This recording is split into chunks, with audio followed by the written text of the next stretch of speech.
Why are you even watching this? I suppose I should tell you a story. Last weekend, I went to London with my sister Hannah to see a K-pop boy band called Big Bang. And this is the first boy band that I've ever seen live, and I was intrigued to know whether it was anything like the metal gigs I was used to. It wasn't. Some of the standout parts, what we got? Oh, they've got this one song called Fantastic Baby, which is quality. It's got a modern edge to it as well, like a dancey electro background. All the other guys introduced themselves one at a time, being all very thankful and saying, "Hi, it's great to be in England." And then one of the members, Seungri, he gets on the mic and is like, "Alright, it's brilliant, freaking Cockney Korean, it's great." And he did it like 7 more times, just periodically throughout the show. He'd just go, "Alright." Quite possibly the most entertaining thing I'd seen in months. In friggin' party. This is quite a gay video, isn't it? I should probably put some drum and bass in the background so the male audience doesn't get too annoyed. There we go, a bit more masculine for you. There's 5 members. We've got Seungri, one of the singers. Don't remember the other 2 singers. Oh wait, one's Taeyang, I think. Sorry other guy, don't remember you. You got the best voice as well. Then there's G-Dragon, one of the rappers, who is my favourite. He's a freaking cool rapper. He got swag, man. Yeah, and the 5th member is called T.O.P, who, in all honesty, is the least talented member. He's a good rapper, no doubt about that, but the others are freaking good singers and everything, and G-Dragon produces a lot of the stuff. But all the girls screamed way louder every time he began to rap, which I just found hilarious. The deep voice rapper comes on, and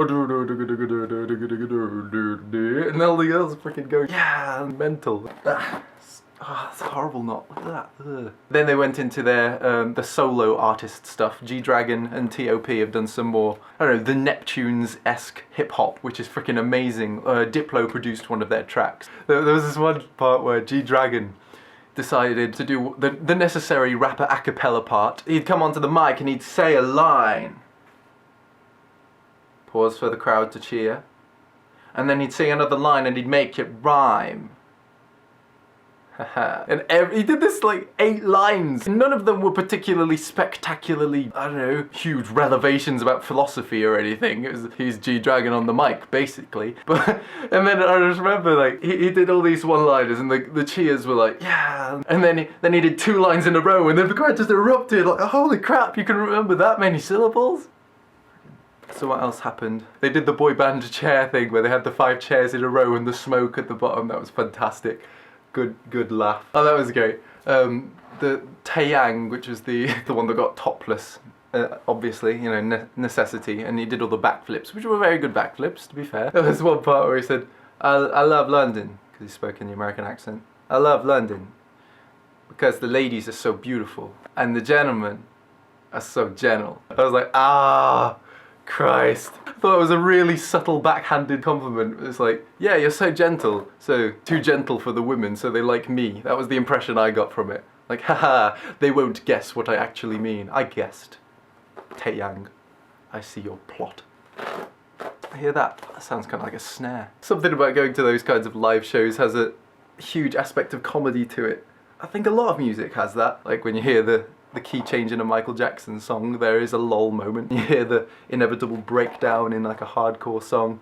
Like, oh, that's the number of chugs you've chosen to use for this one, great. Or like in a dubstep song, you know exactly what's coming up after 55 seconds. So yeah, went with my sister, had a lovely time. Oh, one cool thing that we calculated, I was sitting there during the ballad bit thinking, alright, well this has gone on for a bit, what could I do? Oh, hang on, let's calculate how much money they made. And we calculated from the number of seats there, they probably made around £500,000 just for that one night. They did 2 nights in London, and that's not including the merch, which was £30 for a freaking t-shirt. £30. That is just a lot of money. Alright, I think I'm done. Not too bad, not too bad. Hope you have a Merry Christmas. Christmas tree there. Merry Christmas, have a Happy New Year. Glad we didn't die with the apocalypse, that was close. I grow a lot of this stuff. Should start a farm.